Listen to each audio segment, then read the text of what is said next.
Every Halloween, parents are warned to check their kids' candy. But did you know that warning began due to a tragedy in the Houston area 50 years ago today?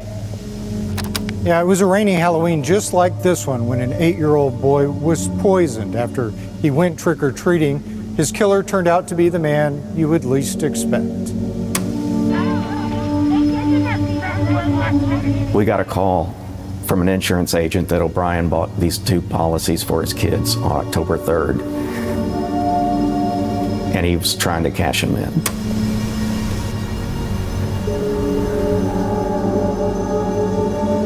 Most of today's testimony came from Jimmy Bates, a close friend of the O'Bryan family. Bates said that before Halloween, O'Bryan asked if he could bring his children over to trick-or-treat with the Bates children on Halloween night. Both families ate dinner together, and then the fathers took the children trick-or-treating. Bates said O'Bryan went to one house where no one appeared to be home, and after the children had scampered ahead to the next house, O'Bryan came off the front porch carrying the pixie sticks. He gave the pixie sticks to the children and then later took them back and said he wanted to stop at his car for a moment. Bates said when O'Bryan came back into the Bates house, he returned the pixie sticks to the children. Later that night, Timothy O'Bryan died from eating a poisoned pixie stick.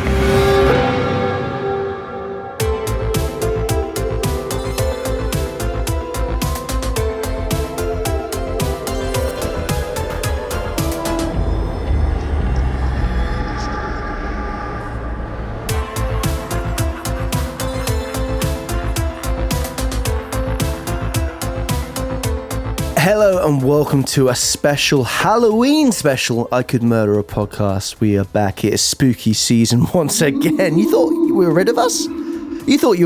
Well, not quite. And I'm joined by the Jack-O-Lantern himself, Mr. Ben Carter. Oh, thank you so much. Thank you for having me, boys. Yeah, we decided we'll just bolt on an extra episode to the series, run it through to Halloween for the folks, and run it through we shall. Producer Dan is looking eerie over at Boston Sound. How are you, dearie? Fine, thanks, my friend. Very good. Very spooky here. Sorry we're not dressed up. That's a missed opportunity, but, you know, maybe next year. It feels a bit naughty doing a 13th episode, doesn't it? Like we were done, and then now we're back. It's really naughty and cheeky, but glad to be here. Well, I guess it's trick or treat. If people hate us, it's a trick. If they enjoy our content, hopefully it's a treat. But who knows? And for those of you who were keen-eyed, you would have seen we had another great collaboration that's just gone out as well with the wonderful people over at Red Handed. So be sure to check that out. We've got an audio version of it on our site, but also there's a visual over on the YouTubes on their channel as well as ours. So please check it out. We had great fun with them. And yes, please show some love their way. But anyway, guys, today's case, Ben, what is it? Oh, dearie me. Well, speaking of trick-or-treats, we went for one of the most famous Halloween true crime cases that's ever happened to date. And I wanted to say a big thank you to Hollybobs and Creepster Witch from our Discord, who made us aware of this case. And we've decided to go with that for our episode. It is, of course, the case of Ronald Clark O'Bryan. Yeah, very, very disturbing and bleak case indeed. Also referred to as the murder of Timothy O'Bryan, the man who killed Halloween, the real-life Candyman case, the Pixie Sticks killer, the final 24 hours of Ronald Clark O'Bryan, and finally, the trick-or-treat killer. Yeah, it's not a very nice one. It's not a very nice one. I think we talked about this in a live stream, but I did actually once say Candyman in front of a mirror 5 times at midnight, and nothing happened. Yet. Well, yeah. I mean, this was some years ago, but there's still time, I suppose. Yeah, I don't think I've done it. I know there's different variations of it, isn't there? There's something like Bloody something. Bloody Mary, maybe. Say 3 times at a bar. Bloody serve it! No, fair play to them. Big shout out to anyone who works in bars or pubs or just in the kind of like industry where you provide goods, really. Service industry. No, I don't want them to have any props, but ones I just said specifically. But yes, today's case it's an interesting one. It's always interesting to do ones that obviously share names with certain horror films as well.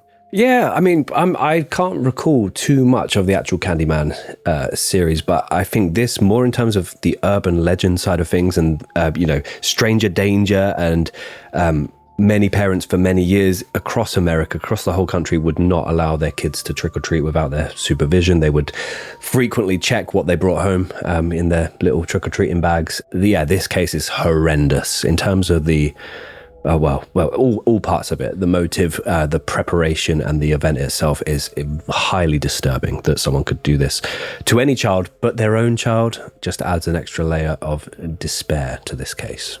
You get to give you the ick. A big bit of ick. Feeling a bit Halloween icky right now. Big old ick. But this case has made it a bit more icky. Big old stinky ick, yeah. The one thing that has cheered me up slightly is that there is, across our United Kingdoms at the moment, there is a storm. Storm Benjamin. Storm Benjamin, yeah. Storm fucking everything up. All our bins went everywhere. It's not actually that strong. Not much. The first storm. Yeah, isn't it feeble, actually? You can smell it. No, you can't smell it. No. There's a smell in the air. It feels like it genuinely is the stinkiest storm, I think, on history. Pathetic with the power, but the smell. No, there's no... I can't smell a thing right now. I'm convinced. I thought I could smell candy floss on the dog walk this morning, and that's not... I don't know what that means, but block nose. Don't Google that, mate. No. You're going to need an operation. Week left. Yeah. But Storm Benjamin is currently fluttering across the UK at the moment. And, stumbling. It's a pleasant storm. It's just an okay storm.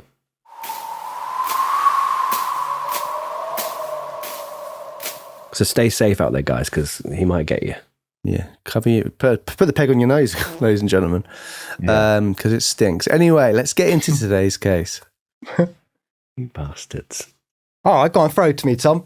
Bosh. In a Halloweeny way. Daniel, can you set the scene? It's Italian Dracula. And I want to also suck your blood. Thank you so much.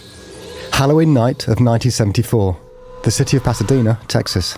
8-year-old Timothy O'Bryan was out trick-or-treating with his younger sister, Elizabeth, and one other child who lived down the street.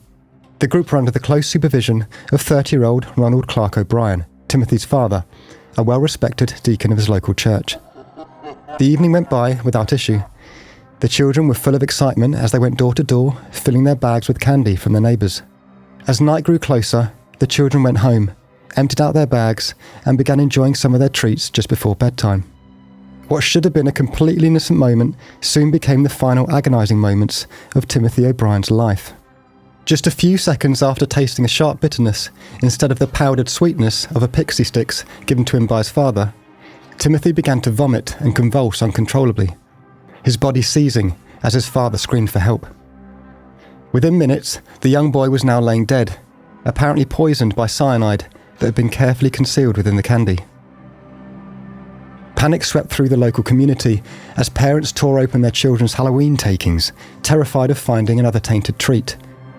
But the true horror of this child's murder would not come from a faceless stranger lurking in the shadows. Instead, it came from within the once safe walls of the O'Bryan family home. Behind his calm demeanour and devout image, Ronald Clark O'Bryan had been meticulously planning his son's death in cold blood, turning the most innocent of childhood traditions into an instrument of murder. The man the entire neighbourhood trusted most had just become the embodiment of every parent's worst nightmare. Ronald Clark O'Bryan had just become the real-life Candyman. How did Ronald Clark O'Bryan manage to poison Halloween candy so precisely and so carefully that no one initially suspected him, including his own family members and neighbours? What specific pieces of evidence proved most critical in eventually connecting him to the poisoned pixie sticks? Why did O'Bryan believe that murdering his own son was his only escape from mounting financial pressures? And when specifically did O'Bryan's carefully crafted public image of being a church-going family man begin to unravel amidst the investigation and subsequent trial?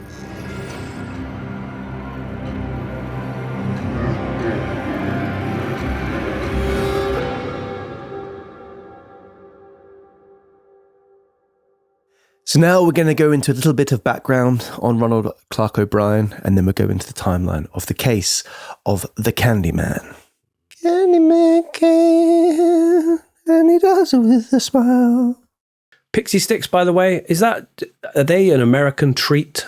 I think they're the little sherbet straws, aren't they? Yeah, sherbet straws is what I would have called when looking at pictures of them. Just a sherbet straw. But I don't know if that's the name over here. The brand, if this is a branded name in the UK. Oh, we had the little plastic variety ones, the tiny, half size. They're very small.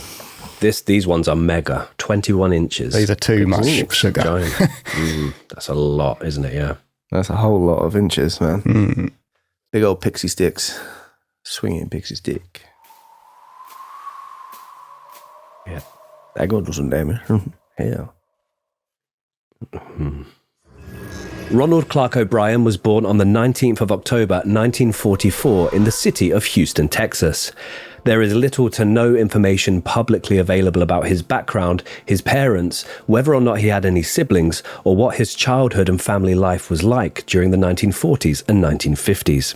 The majority of any recorded information about O'Bryan seemed to start when he met his future wife, Dineen, and this was during the 1960s. I think it's Dineen. Dineen. I'm so conscious of Dineen. I'm begging for you. Please don't touch those pixies. Yeah. The pair quickly fell for one another and eventually got married before having 2 children. A son called Timothy, who was born in 1966, and a daughter called Elizabeth, who was born in 1969. Due to not having the available funds to purchase a new home just yet, the family of 4 rented a townhouse in the city of Deer Park, which was and still is considered a quiet suburb of Houston. O'Bryan had a highly turbulent employment history that would make for some very eerie foreshadowing, particularly in the context of this week's case. Before eventually becoming an optician for Texas State Optical, he had worked as a salesman for both a number of different chemical companies and a number of different insurance companies for many, many years. Those two combined are basically the elements of some serious elements of this week's case. Opticians, I guess you need to see clearly to make your plan and see what you're doing as well. So I guess all of them are quite foreshadowy. That feels pretty loose. Yeah, in these, that's why you need to go and get them fixed up, the opticians. He was described as being a quiet, kind, diligent and respectable individual by those who worked with him. And apparently he would, even if he was sick, he would still come to work and not complain. We need more people like that now. Yeah. Rather than dragging it out and being like, I can't do it today because I've got a slight cold. Do you know what I mean? Full on fever. He still came in. Storms. Came in working at home. That's impressive, man. How do you get ill working at home? Well, can you do another job on the side that's outside in the cold all day? Didn't get from that. Yeah. Couldn't do that, could I? Because of the flu. Outside of work, O'Bryan enjoyed spending time with his wife and children and was also a deacon at his local Baptist church. He quickly became known in the community as a devout member of the church. He sang in the choir every Sunday, and he even drove the church bus to pick up other members of the parish from the surrounding neighborhoods. From the outside looking in, he presented himself as a trusted family man who was completely devoted to his wife, his children, and his faith. A local pastor described him as being a good Christian man and an above-average father. Above average? It's a compliment in a way. It's definitely a compliment. Just a good father would be great. I would actually take that as a backhanded sort of above average. Yeah, I'm not happy about it. Above average, I guess. Yeah, I wouldn't be better than being saying you're average. You're an average dad. Yes, but it's still only hurts just better, above average. Yeah. Yeah. Fair enough. I'll take that in mind. Cheers. Keep it in mind. However, behind closed doors, all was not as it appeared to be.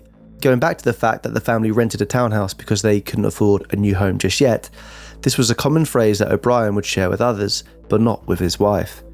Turns out that the family had in fact already owned a home, which they unfortunately had to sell due to a number of debts that O'Bryan had gotten the family into. The family made around $6,000 in profit from the reluctant sale of their home, which in the early 1960s equates to around £68 million. No, only joking, $65,000. That's a lot of money, you know? Tidy profit. It is. Tidy little profit. Though this money was only enough to pay off the other debts that O'Bryan had accrued. He had taken out numerous high-interest loans and often found himself without employment for periods between different jobs. He was now earning $150 a week in his role as an optician. but this salary would immediately be consumed by rent, car payments, and grocery shopping for the family.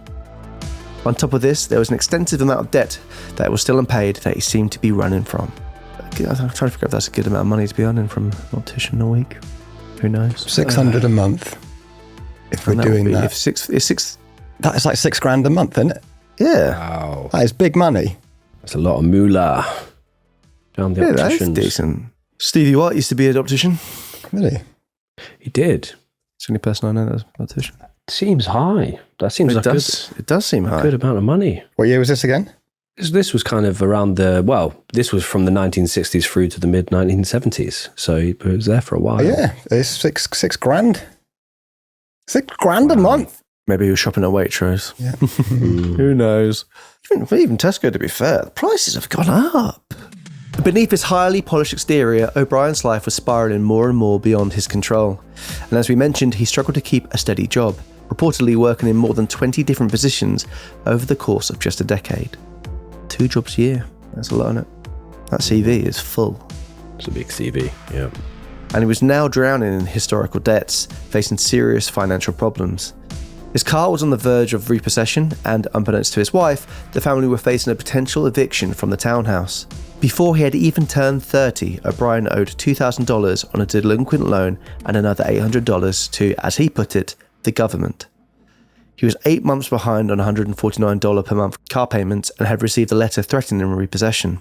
Yeah, that's a lot to... But then if he's making $150 a week... It could be that maybe this optician's job he's arrived at, later in the more to the mid 70s, but he's had obviously 20 odd jobs in the decade before, a lot of unemployment in between, taking loans out, nice car, shopping. You should just go into gambling. That's the way. If you're in debt, that's a great way to get out of it. Only takes one. That was a joke, by the way. Don't do that. If you are in debt, just talk. You can call people. They're actually really helpful to call people and talk to people and let people know. Don't put it all on your shoulders. We're going to get so many comments. I can't believe you're advocating for gambling. When the fun stops. That's rich from. He had gone as far as to ask a colleague for a short-term $100 loan after being turned down for a $1,750 loan by the Medical and Dental Service Bureau, who he had access to through his employer. Using today's purchasing power, he was somehow around $26,000 in debt due to numerous poor financial choices, with some reports even stating he was closer to $100,000 in debt. But he decided to develop a terrifying plan in order to overcome this. And it isn't like, as Tom said, it's not gambling, it's not going to the racetrack. It is a much more sinister than that. I'm just thinking, going by the numbers, $26,000 in debt. $250,000. Just times everything by 10 at the moment. Or $100,000. $1 million. That's some bad financial decisions there. It is. As his financial pressures continued to grow, O'Brien began to show an unsettling curiosity about poisons. He reportedly visited numerous chemical supply companies that he had previously worked at, including Arco Chemical Company and Curtin Matheson Scientific, where he inquired about the potential of purchasing cyanide. Red flag. Big red flag. That. Dan, that is. I'll drink to that. Cheers. Although he subsequently left without making a purchase. Cheers to you. Thank you. Although he subsequently left without making a purchase when he was told the minimum order size of £5, which was far too large, the incident would later take on a sinister meaning. It is also alleged that, whilst attending an evening community college chemistry class, he asked his professor how much cyanide would be lethal to a human being, and what procedures are used to detect unknown chemicals in the body of a deceased person. 2 other big red flags there. Red flags, yeah. That's not even a curious mind. That's. Yeah. Though many in the class seemed shocked by these questions, others found it funny.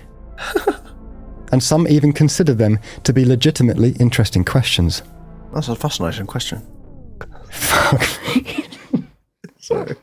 Still, to those around him, O'Brien seemed calm, dutiful and reliable. His church involvement and softly spoken manner seemed to completely mask the turmoil beneath the surface. In January of 1974, O'Brien took out the first of a series of life insurance policies for the family, with the main focus of the policies being his 2 young children. During this period of increasing financial trouble, O'Bryan began opening up new bank accounts and taking out multiple life insurance policies on his children in the process. His wife objected to this, rightfully saying that they couldn't afford the premiums and that insurance for such young children was unnecessary.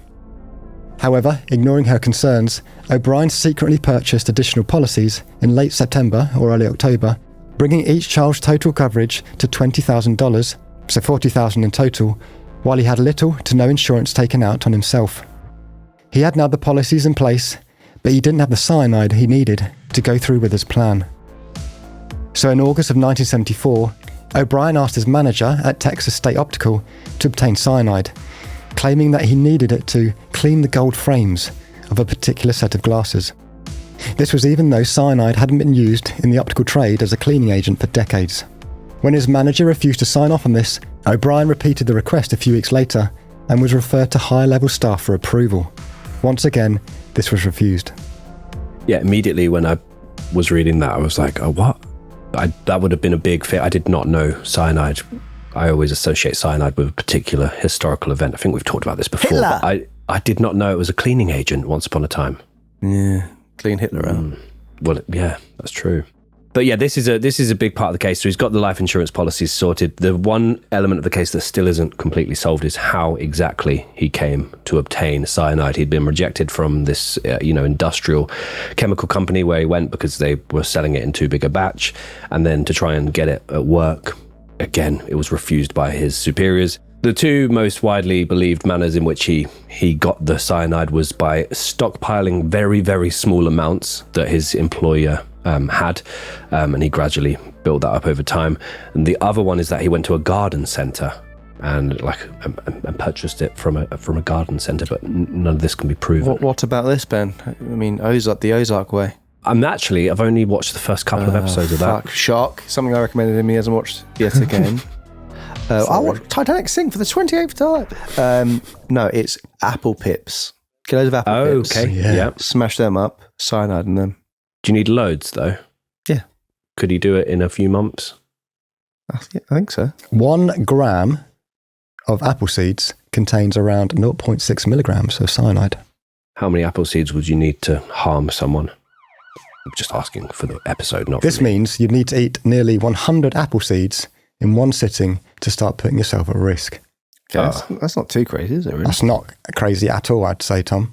Go to an orchard, mate, fucking fill your boots up and your wheelbarrow with apples. Yes, yeah. I mean, the street I live on literally has crab apple trees everywhere. Yeah, you're right. Just down your street, Ben, there is some apple trees, so... Yes, yeah. Who knows? Don't go for a crumble around Ben's. I do make a good one. Do you actually? Yeah, I do actually, yeah. From back in the day, yeah. Out the packet. From back in the day. Apple and blackberry, apple and cherry, rhubarb crumble. I've never thought of you much as a baking man. You know, in a previous life, that was. Do you want to bring one to the But now, Christmas party? yeah, that'd be nice. What, this year's Christmas party or last year's Christmas party? Let's put some energy around it, boys. We can get something sorted out. Oh, I tried. I was ready in January. I had my suit on.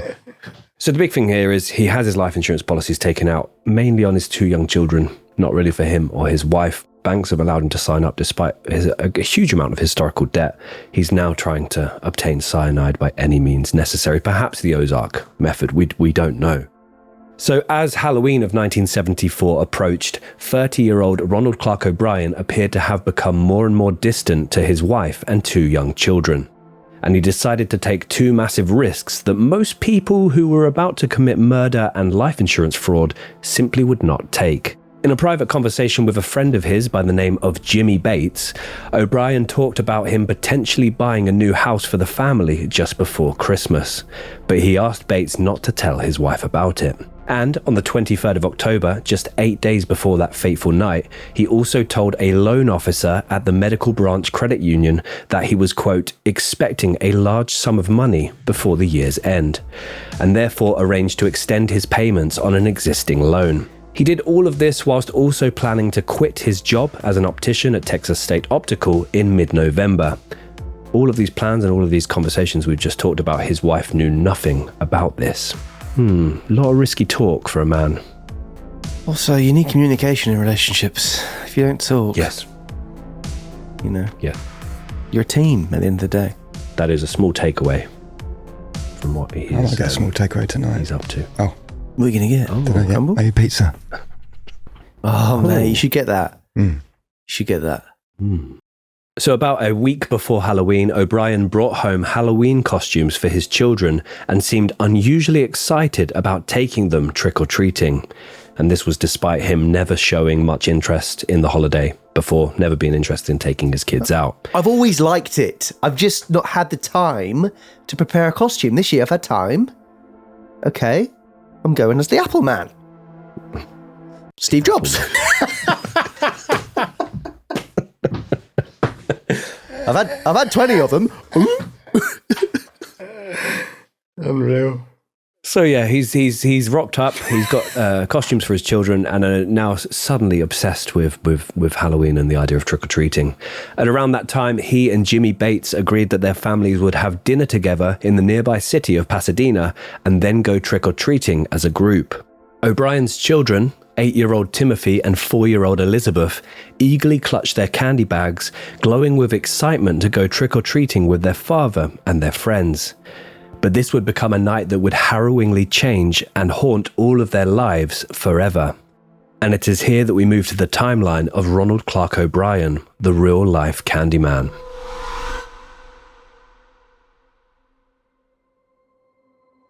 October 31st, 1974. Halloween had finally arrived. The O'Bryan children had been looking forward to this day ever since their father came home with their surprise costumes for them. As it was a Thursday, the day began with work for their father, who was seen walking through the car park of Texas State Optical carrying what appeared to be a stapler and a small brown bag. Keep those items in the back of your mind, ladies and gentlemen. Later that day, while servicing the same customer's glasses, O'Bryan allegedly openly discussed lethal amounts of cyanide during their conversation. Light chat. After work, O'Bryan went to Jimmy Bates' home in Pasadena, where both families had dinners together as planned. They intended to take their children trick-or-treating afterward, but heavy rain that evening forced them to change their plans. Because of the bad weather, it could be Storm Benjamin, because of the stinky weather blowing through the city, one of Bates' children... Sorry? Just raining. It was just raining. Okay. Pissy rain? One thing I like about Storm Benjamin, no rain. Just a little bit of a gust. Wind of gust. Gust of wind. Augustus Gloop. He looks stinky, to be fair. Stinks of chocolate. Because he's German. Whoa, fucking hell, mate. Because of the Exactly, that's what I thought when he said it. too much chocolate. Yeah, Ben, you need to rein that in a bit. Because of the bad weather, one of the Bates' children chose not to go out, leaving only 3 children, including Timothy. As the rain didn't stop, the trick-or-treating was limited to just 2 nearby streets, and several houses were skipped for various different reasons. Halloween would be changed forever for this community over the next couple of hours. After dinner, the group left the Bates family home and excitedly started trick-or-treating. Their agreement was for Bates to stay on the sidewalk while O'Bryan would accompany the children to each door to knock and ask for treats. The first few knocks went by without incident, and the children were thrilled with their taken so far. Then they approached number 4112 Donerail Drive, which is the home of Courtney and Carolyn Melvin. This would become a crucial moment in the case. Bates found it strange that O'Bryan was insistent to try the house as it was clear that no lights were on. They knocked for a while, and unsurprisingly, nobody answered. The children rushed across the garden in order to knock at the next house, but O'Bryan remained in the shadows for the next 30 seconds. Jimmy Bates saw no one answer the door, but he noticed O'Bryan walking out of the shadows holding at least 2 giant 21-inch sour candy Pixie Sticks candies as he left the front porch, joking to him about the rich neighbours giving out expensive treats. We put a picture of them now so you can see just how giant these Pixie Sticks actually were. 21 inches. Go on. That's just that's the size of these bloody Pixie Sticks. O'Bryan then caught up with the 3 children where he handed out 1 giant pixie stick to each child. After knocking at a few more houses, the group then went back to the Bates home, where O'Bryan strangely took the pixie sticks back from the children, reshuffled them, and gave them back out. That is weird. Yeah. So number one, he's been talking about cyanide to anyone that would listen to him over the last, couple months. Number 2, he's taken out very, very random, only the bank know about this, but very random life insurance policies on his children. Then his final, he's obviously tampered with these pixie sticks, spoiler, But his plan the whole time was to go to a house which was dark and clearly didn't have anyone home, pretend to his friend that they were home, and then give them the poison sticks. But then he's taken them back and rearranged them and given them back out. I just think he's a bit of a fucking idiot, if I do say so. And that's me saying that. Pot. No. Well, It's just not very elaborate, you know? It's not. I think it's fairly elaborate, the whole thing. Hmm.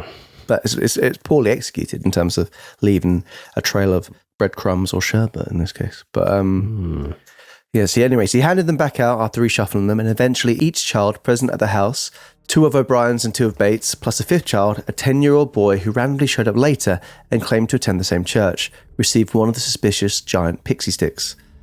All 5 of the pixie sticks were sealed shut with staples rather than the typical heat seals. O'Brien then said goodbye to the Bates. Their children did the same, and he then drove Timothy and Elizabeth home, knowing that he had just left 3 children in the possession of poisoned candy, and that each of his own children were also holding some. After arriving back home in Deer Park, O'Brien started getting his children ready for bed. His wife Dineen was over at a friend's house after being encouraged to spend an evening with her friend by her husband. According to O'Brien, though it is very difficult to take any of his words as truth, Elizabeth went to bed without any issues, but 8-year-old Timothy insisted on trying some candy before he went to bed. O'Brien stated he asked his son to pick one piece of candy from his bag, and Timothy allegedly went straight for the pixie sticks. Obviously, he was seen carrying a stapler as well. That's why we said keep it in your mind. After his father pulled the staples off of the cardboard top of the pixie sticks, Timothy still struggled to get any candy out, so O'Brien rolled it between his hands in order to loosen it. Timothy then took a second bite, but quickly complained that the candy tasted bad and bitter. This prompted O'Brien to give him some Kool-Aid to wash away the taste. Soon after drinking the Kool-Aid, Timothy became violently ill and rushed to the bathroom to vomit. O'Brien held his son's limp body up as Timothy grew worse, with his full body eventually going into convulsions. O'Brien started screaming for help from the neighbours. An ambulance was called, and Timothy was rushed to a hospital where he died within an hour of eating what he believed to be candy from his father. Tests revealed deadly levels of cyanide in his stomach and blood, far above a fatal dose, and enough to have killed 2 fully grown adults, while the other 4 pixie sticks contained enough to kill 3 to 4 adults. That is just fucking off the scale. See, I thought as well, the reason he'd rearranged the pixie sticks was because only 2 of them were poisoned rather than all 5. And so he wanted his own children to have them, but he was quite happy to also, not only his own children, a completely random child, and the 2 children of one of his best friends. So was he rearranging it because he knew one of them had slightly less? Or did he? Because I thought that he was doing it because he just wanted to kill one. So it'd be one poison and the wrong child took it, therefore he was redistributing it. But otherwise it doesn't really make much sense why he did that. Yeah, and all of them had stapled tops rather than the heat seals, so it's just absolutely horrible. It would soon be revealed that twice during attempts to explain what had happened to his son to the ambulance attendants, O'Brien claimed he himself felt sick and had to use the bathroom, but refused medical treatment himself. Within hours, he told police the poisoned pixie sticks had come from a home in the same neighbourhood as the Bates family. Authorities recovered 4 of the 5 pixie sticks O'Brien claimed to have received before any of the other children had eaten them. When police contacted the parents of the 5th child, the random 10-year-old, panic broke out when they couldn't find the candy anywhere. Rushing upstairs, they discovered their son asleep, clutching the unopened pixie stick in his hand. The boy had tried to open it, but couldn't break through the staple that had sealed the wrapper shut, a small struggle that had unknowingly saved his life. Investigators later found that all 5 pixie sticks had been tampered with, the tops cut open, the first 2 inches refilled with deadly cyanide powder, and then crudely resealed with staples. News of Timothy's death, tainted by Halloween candy, quickly spread through local communities, eventually making its way across the entire country, with parents living in fear for the next several years. So yeah, obviously ambulance crew and police that are immediately involved in this case, none of them are thinking, oh yeah, this would have been the father. They might note that he's also acting a bit strange and not quite with it, but none of them are thinking the father could have done this. He said he got them from this house. A friend witnessed him going to this house. But essentially, yeah, if you're a UK listener or viewer, Pixie Sticks is very much like a sherbet straw. So he's poured out the top couple of inches, refilled it straight with cyanide powder, and that's what's killed his 8-year-old son. And he's done this for money. So at first, O'Bryan told police that he couldn't remember which house had given him the Pixie Sticks. Investigators immediately grew suspicious since he and his friend Jimmy Bates had only visited a few homes because of the rain, and none of them had handed out that specific candy.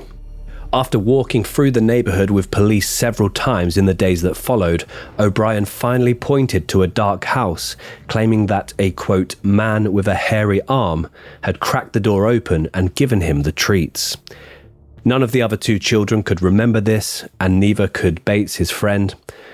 This home was the one that belonged to a Mr. Courtney Melvin, who was an air traffic controller who was later cleared of any suspicion when over 200 witnesses confirmed he had been at work all night until 11 p.m. And yeah, I read an interview with this Courtney Melvin. He was arrested at the airport in front of everyone for apparently being a child murderer. And the police just immediately, oh, he's got a hairy arm. Gotta be him. He lives at that address. He was arrested, and they took him as more of a suspect than O'Bryan at this point. As police dug deeper, they discovered that O'Bryan was drowning in more than $100,000 of debt, which is around $640,000 in 2025, and that he had gone through, as we said, 21 jobs in a 10-year period. They also uncovered that he was about to lose both his car and his rented townhouse.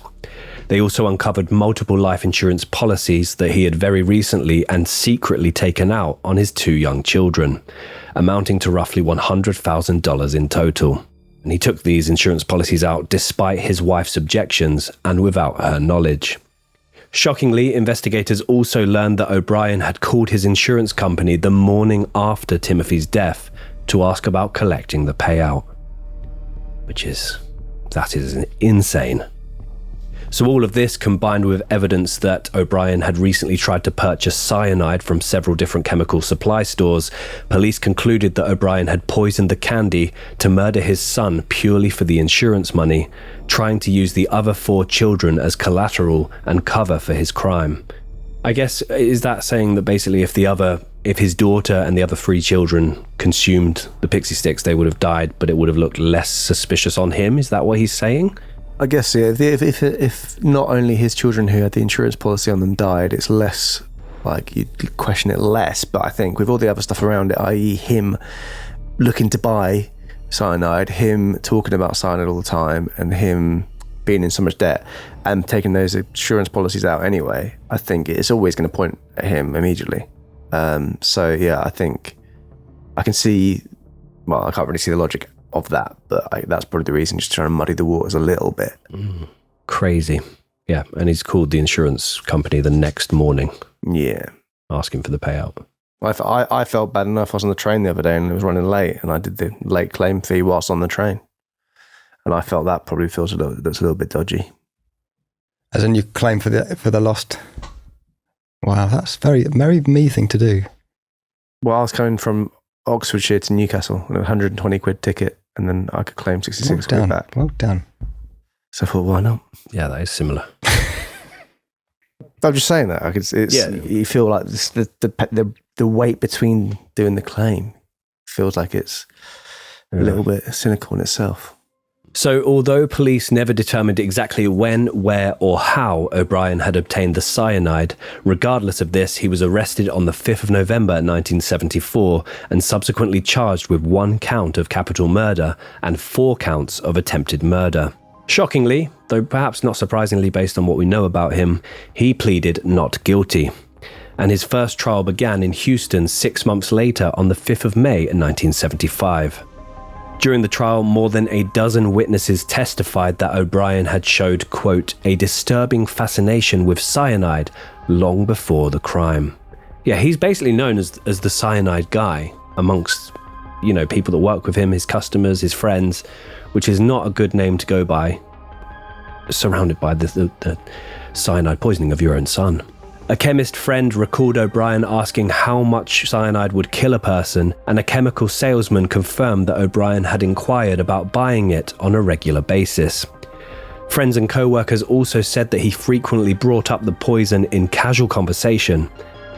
Even more chilling, O'Brien's brother and sister-in-laws testified that, on the day of Timothy's funeral, he talked to them about using the insurance money to take a vacation and make a few new purchases, including a new house. Evil bastard. Massive. Thing is, the life insurance money levels out with his debt. So it would have just covered his debt. I don't know. Well, this shows how bad he is with finances. Yeah. I mean, that's not the takeaway from this, but what a bastard. Yeah, absolutely bastard. His wife, completely mortified upon hearing all of this, much of which for the first time, contradicted his story that Timothy had chosen the pixie sticks, stating that she believed O'Brien had insisted on it himself as some of his favourite candies were left in his bag. Throughout the trial, O'Brien maintained his innocence, blaming the crime on an imagined mad poisoner, echoing urban legends about strangers tampering with Halloween candy, razor blades and toffee apples, and other myths that had never been proven true. One witness claimed to see him holding a stapler and chatting cyanide on the day of the murder. Remember we said earlier, keeping in mind the stapler in the bag, and we've mentioned it again here, so you really can't miss it. If you have missed it, then you need to think more. Chatting cyanide. Yeah, chatting cyanide. Just chatting cyanide. Just chatting cyanide on the day of the murder. The case drew national attention, and the media soon branded O'Brien the Candyman and the Pixie Sticks Killer. On the 3rd of June 1975, after only 46 minutes of deliberation, the jury found him guilty on all counts. 71 minutes later, he was sentenced to death by lethal injection. And then you guessed it, ladies and gentlemen, of sherbet. No, it wasn't. It was. That would take so long. It would. If it's straight into the bloodstream, Big needle as well. Yeah. If you wet it up a bit, Imagine fizzing that in your straight into Hang on. Wet it up a bit. What? Talk me through that. You mean water it down? Yeah. Okay, sorry. I thought you meant like lick the needle before you. No, not licking the needle, man. No. Each their own, but not my kind of thing. No, it was actually just normal poison. Shortly after the conviction, his wife divorced him and later remarried, with her new husband adopting their daughter, Elizabeth. And that man, you guessed it, ladies and gentlemen, was Leatherface. No, it wasn't. It was his name, but I'm sure it's just a lovely gentleman from around the area. After he was convicted, O'Brien was sent to death row at the Ellis unit near Huntsville, Texas. According to Reverend Carol Pickett, who was a prison chaplain at the time, O'Brien was despised by his fellow inmates for killing his own child and had to live in complete isolation, absolutely friendless due to the fears for his own life. Even the potential for someone to try and poison his food was an ironic, weekly fear of his. Inmates hated him so much, and this is amongst other individuals who are also on death row for crimes of murder. They hated him so much that they even petitioned to hold a demonstration on the day of his execution to show their hatred toward him and the support for the death sentence. Which is, yeah, that's quite... it's more really a demonstration, it's more like a cheer. It's more like a support of it. Celebration. Celebration. Yes. Yeah. In a way. Over the following years, O'Brien's execution was delayed multiple times. Each time was due to a new appeal launched by his defence, or the opportunity to try and convince the state that he required a retrial. His first date was set on the 8th of August 1980, which was postponed after his attorney won a stay, and two other scheduled executions, including one set symbolically for Halloween night of 1982, were also delayed as he continued to appeal his sentence due to the supposed unreliability of the witness testimony. That Halloween date would have marked the first lethal injection in Texas, but was instead carried out 2 months later on another prisoner. O'Brien's final execution date was set for the 31st of March 1984, and when his last appeal was rejected 3 days earlier, the sentence was confirmed. Shortly after midnight, a now 39-year-old Ronald Clark O'Brien was executed by lethal injection. His final meal consisted of a medium to well-done T-bone steak, a portion of French fries with ketchup, and a side of whole kernel corn, sweet peas, as well as lettuce and tomato salad with egg and French dressing, full glasses of iced tea with sweetener, saltines, a whole Boston cream pie. Oh, And Dan's had a few of them. And some bread rolls. That's a big dinner. Why is a saltine, Dan? Have you got that for me? No. I think I feel like I've heard it pronounced saltines, but it could be saltines. Yeah. A thin cracker. Salty cracker. I think. Oh, you got salty cracker so would it be and bread rolls. so Dry mouth. Yeah. That's the thing I think about with this. It's like, would you be so you've resigned yourself to you're going to die, so you're like, yeah, okay, I'm just going to eat all this food, one last thing, one final hurrah? Or would you have any appetite whatsoever? I think it depends on the type of person you are. This Ronald guy obviously just doesn't give a flying fuck. So he thinks, well, might as well just fill my belly. More for them to clean up. Knowing you're going to die, though, I think Dan's right. It depends on the person, but naturally you'd imagine you'd be too scared to eat anything. You wouldn't have any appetite. You'd be frightful of what was to come. But him, as you said, fucking lining up, isn't he? Lining his guts. Do you think it would have been spooky if he went one single pixie stick? That would have been horrible. That would have been a mic drop kind of moment, which would have been horrible, but spooky. Don't think he had a mic drop moment in him. No. He seems like a bumbling fool. No. There's also a YouTuber called Slavin Joshua who basically cooks and recreates infamous death row meals, and he then grades them in a little tier list. And he did, to be fair, that whole Boston cream pie, I know we joked about it, but it did look pretty banging. But he makes everyone's final meals, and he graded it A tier, one below the top tier. So he rated this final meal quite highly. It did look like a lot, though. It did look like a lot for one person. It was enough for 4 people. I don't know what he does with the leftovers. I'll have a cream pie tonight. You should text him. Good lad. I'm hungry. It's my boy. Do some self-care afterwards and get a facial after. Bukkake. No. Moments before he was strapped to the gurney, Ronald Clark O'Bryan's final words were, "What is about to transpire in a few moments is wrong. However, we, as human beings, do make mistakes and errors. This execution is one of those wrongs, yet doesn't mean our whole system of justice is wrong. Therefore, I would forgive you all who have taken part in any way in my death. Also, to anyone I have offended in any way during my 39 years. I pray and ask for your forgiveness, just as I forgive anyone who offended me in any way." Jesus Christ, what fucking bellend. Sorry. He's trying to take the high ground here, isn't he? What the Christ. "And I pray and ask God's forgiveness for all of us respectively as human beings. To my loved ones, I extend my undying love. To those close to me, I know in your hearts I love you one and all. God bless you all, and may God's best blessings always be yours. Ronald C. O'Bryan. P.S. During my time here, I've been treated well by all TDC personnel." So yeah, an interesting thing to note straight away is that Timothy is not mentioned once. No. His daughter and ex-wife, not mentioned at all. No. No sign of remorse. He's saying it's wrong. He's standing by, I guess, the hairy armed man theory. It was Doesn't mention his son once. Crazy. It's just horrific. No inspector remorse there. Outside the prison, a crowd of about 300 people gathered for his execution. As O'Bryan was put to death, many cheered, shouting, "Trick or treat," while others mocked the scene by throwing candy at the nearby anti-death penalty protesters. Following the murder of 8-year-old Timothy O'Bryan, many parents went years before allowing their children to get candy from neighbours ever again. Yeah, that is eerie. I thought I'd heard the case, but I don't think I heard this one, the candy ban. So yeah, no, very interesting case, very harrowing case, and yeah, just a bumbling, soulless fool. Yeah, it just seemed absolutely no sign of remorse, and on his dying day, no word of, condolence or sympathy to his son, who's no longer, taken from the earth at the age of 8 in a horrendous way. An absolutely cowardly way as well, from his own father, someone that was supposed to protect him, just to get out of debt. Yeah, it shows that horrendous case. Money can do crazy things to crazy people, unfortunately. But it's what a horrible story. Yeah, it's really kind of brought the mood down on Halloween for me. So yeah, just all in all, an absolutely bleak case.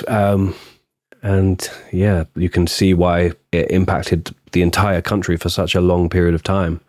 I remember as a kid when we went trick-or-treating, people were always saying, watch out for things put in apples. But that was, again, more of an urban legend type of thing.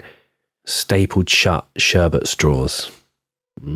Yeah, I remember razor blades and apples being a thing, definitely, that being mentioned. And razor blades always being the key thing people mentioned.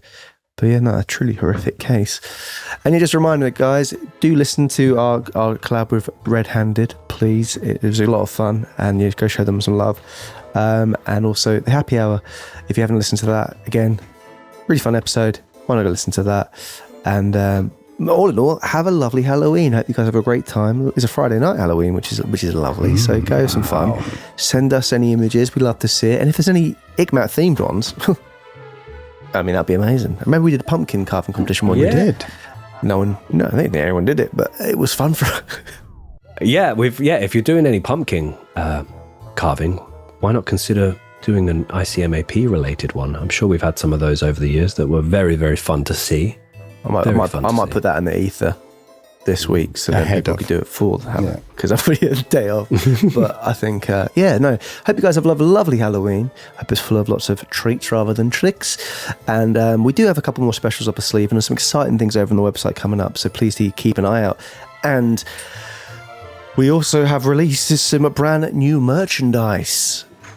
Shout out to Shindy Designs. We've got some brand new merch. Ben's showing it here. We'll also have it popping up on the screen. Some limited edition t-shirts and posters, which we're very excited by, us getting abducted as we were in the announcement for this series. So please go check it out, and why not consider getting involved. But yes, guys, I think that's everything from us. Yes, indeed. Yeah, we're going to go away and prepare for Series 13, which we just can't wait for. As Tom said, in the meantime, we'll have loads of bonus content coming out on our website, so you won't be without your icmap fix. And producer Dan is actually running a 3-week trial for new members over at the website, which is, I wondered, someone asked me, Dan, is that like kind of, is he taking the drug empire approach and giving people a little taste so they get hooked, and then we get them to join and, run them into the ground? You've caught me.